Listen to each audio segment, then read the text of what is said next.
Hello, everybody, and welcome to another episode of Beach Boss. We are your beach bosses. I'm Michelle Yu. That is Billy Koch, and we are on a running roll right now. In case you guys have not joined along with Beach Boss in the past, what it is a handicapping contest. Oh, that was a preview. Holy cannoli. Yeah. Every week, the Beach Bosses bring in a poor, unsuspecting soul, and we handicap against them. So far, we have not had a single dollar earned by any of our guests, but maybe today will be the day that will all change. I'd like to welcome in now our guest. If you can read, you might already know who it is. It is the young, lovely, and very popular Andie Biancone, who has been taking TVG by storm. Andie, originally, when we were talking about having you on, my thought process was to do a boys race, and you could only choose based on pictures of testicles. But we decided to not go in that direction. We're going to do a girls race today. That? So no testicles. You don't watch Andie talking about testicles on TVG? No. Well, I'm at the racetrack. How am I going to see Andie talk about? First of all, I don't even want to talk about that. It's very important. Yes, it's very important. The size and the scope and the magnitude of testicles. Yeah, I am in shock right now. Sure, none are going up, or my only exception is like if a horse is sucking them up, but they can get like alone on the lead and relax. Like in that case, okay, I don't really mind. But like there's exceptions. You literally are looking under the horse during the warm up. Yeah, 100% makes such a difference. I mean, wow. I've got one horse at home. I think that's like a website, possibly. No, it's huge. I mean, I have one horse at home. AndiesNuts.com. Yeah, Wait, this is a public. I'm not the one who brought it up. Yeah, but you've taken it to another level. Andie, so before Billy goes off on a complete tangent right there, we get too deep in the testicle situation. Can you just tell our viewers a little bit about yourself and what you're enjoying most about Del Mar? Because if I'm not mistaken, this is your first summer here, right? Yes. Well, I grew up in Arcadia, so I went to Arcadia High School, and my dad is a trainer. So the last time I was at Del Mar was probably 10 years ago when I was 15 years old, just hot walking for him. And my dad's French, so he's really into free child labor, which is basically how I got roped into. This show has gone off the rails. Yeah, but I started out as galloping for him, and I went to University of Florida for a year before I dropped out because my dad had cancer, so I didn't go back to school. But anyway, I mean, seriously. Yeah, and then came back and just took over more responsibilities as his assistant while galloping. And then I started working with TVG as a analyst and reporter last October. And yeah, so was that the first time you were, Andie, were you ever in front of the camera was when you started with TVG? Yeah. No, actually, she started with me on air during Breeders' Cup because she and her best friend, Diamond Oops, would walk around and I talked to her. That was Andie's initial parts on air. Yes. What have you... Yeah. From when you started with TVG till now, how do you feel that you've improved, or what do you think? Are you more comfortable? What is it? Because I've noticed a subtle throughout. You're just getting better and better and better. Thank you. I mean, I'm surrounded by a really great group. I have to say, Mike, Joyce, everybody, Gabby, that whole group. They're just so helpful and like supportive, and have really helped me become more polished and whatnot. But also just not washing out anymore. I used to just like sweat. Did you get nervous? Really? Yeah, I really would. Like when I first started, there's a lot of anxiety like starting. But now I'm just like, you know what? Like Mike Joy said, it's not brain surgery. We're not curing cancer. Like it's fine. It's not that big of a deal. We're just talking horses, So it's been really fun. I mean, the process has been hard, but I'm definitely happy to be here. And it's a great team. Excited to be a part of it. I have a funny story about your dad. Uh-oh. We were at a sale. This had to be like 15, 20 years ago. And I'm standing next to him, and this horse is walking by, and I'm looking at him. I'm eyeing the horse, and your father looks at me, and he goes, "You will not buy this horse." And I looked at him. I'm like, "Why not?" And he goes, "I am buying this horse." That was it. And guess what? He bought the horse. Oh, absolutely. I was like, okay, well, I'm out. I like it. All right, so for our people at home, and Andie has been lightly briefed on this, if you want to play along with Beach Boss, you can do so for free. You just go on to dmtc.com/contests, and every day we're going to give you a mythical $100 wager that you can place, win, place, or show any denomination and as many horses as you want. just throwing that out there. We're trying to get profitable. We're trying to make it profitable. I mean, every week we're trying to get above the 100. We're not just trying to say, "Oh, I bet 2 to win so that I could beat." I want to get over the 100. That's my goal. I'm just giving you the rules, okay? Just the rules. Right. So now you can play this every day, but every week when we do our show, we talk about one race specifically. Today it is the feature race on the card. It is the Grade 1 Del Mar Oaks, and it is an absolute banger of a race. Absolutely. I don't know if I'm supposed to let someone go first. It's usually Billy, so it's age before beauty. So I'm going to let Billy go first again. Okay. So Billy, in this field, which we do have a scratch of Rhea Moon, if you like her, don't worry, she runs back tomorrow. Okay. Well, last week I just crushed the race because even though my horse ran second by a nose and third, I gave the long shot that ran third, and I actually prefaced it with "Look out for the winner." So anyway, let's go to the Del Mar Oaks. This is a great race. Normally, as people know, if they've been watching this, I demand value. I want value in my bet. But in this race, these horses are so evenly matched. It was even hard for me to try to demand value because there was like 10 horses I could have gone with. So what I did is I went the other direction. Now, I think Spenderella is the best horse in here. I think she is the horse to beat. Every time Graham Motion comes out here, he crushes. He won the stake yesterday. He's one of our trainers. Good man. And I really do like Spenderella, but I'm not going to bet her at 6-5. I like Cairo Memories, and I'm going to tell you why. The trip to New York, she went to run in the Belmont Oaks Invitational. That was against 2 horses that came back, McCulloch and With the Moonlight. Both those horses, With the Moonlight, came back and won the Saratoga Oaks the other day. Either of those 2 horses in here would be dominant, and she got beat 3 lengths that day. She's had plenty of time to come back, readjust to Southern California, and unlike a lot of these other horses, she wants that 1 1/8. If you look at her PPs, she won the Honeymoon, she won the Providencia, she beat many of these. She's 3-1 on the morning line. Because of the presence of Spenderella, you may get a little more, and I like that she's drawn inside. I think she has plenty of speed to stay close. She might even be the speed of the speed. And I think Cairo Memories is the horse to beat. I'm going to bet $50 to win on Cairo Memories, $25 to place on Cairo Memories. And then I'm going to bet as my long shot, who's not truly a long shot, but I think may get away higher. I'm going to use this horse. I don't even know how to say it. Soap. How do I say it, Michelle? What is it? Yes. Chope. So Chope, first time in the country for John Sadler, who does such a great job. Florent Giroux. I'm going to use my last 25, just a little show bet on Chope to just hit the board. But I really like Cairo Memories. I think she gets the trip. I think ultimately it's her and Spenderella are really the horses to beat. And the morning line says so. They've just been facing much better than are in here. And that's where I'm going, Michelle.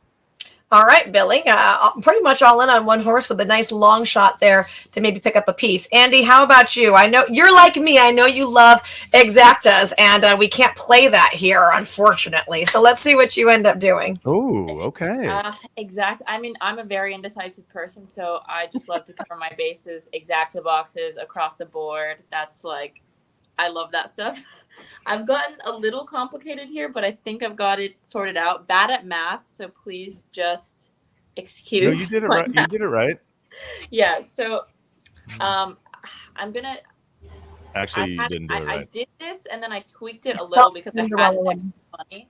So I'm going to. I have $25 to win on Spenderella because I just think she trumps this field all day, all night. I think she's gonna handle the distance wonderfully. I mean, in all her notes, there's comments like driving, things like that. So and she always gallops out very impressively. I think she's going to handle this mile and 8. Sorry? She's a good horse.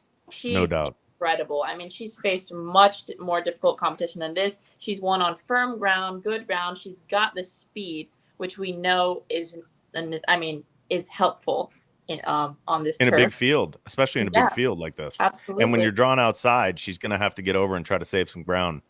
Totally. And Tyler Gaffleon, super strong, smart rider. I completely trust him on the lead. He knows how fast he's going. You know, you got to kind of look at the riders going a 1 1/8 on the grass. It makes a huge difference. I mean, Umberto Rispoli, I feel like, wins 90% of these long turf races, and it's because he's a smart rider and he knows how to give his horses a breather and he knows how fast he's going. And, you know, speaking of Umberto Rispoli, he's actually on my place show horse. So I have a $12.50 place show bet on the number 2 Bella Bell with Umberto Rispoli in the irons. Her trainer's pretty good too. Yeah, Bella not Bell's. bad. You can't Good. You can't go wrong with the D'Amato Rispoli combination going Good on combo. in the grass. Absolutely love the post position. I feel like this filly has just been improving since getting to the United States, and I think she should handle the stretch out and distance okay too. So I'm gonna use her for place show. Then I have another $12.50 place show bet on the number 9. Oh, sorry.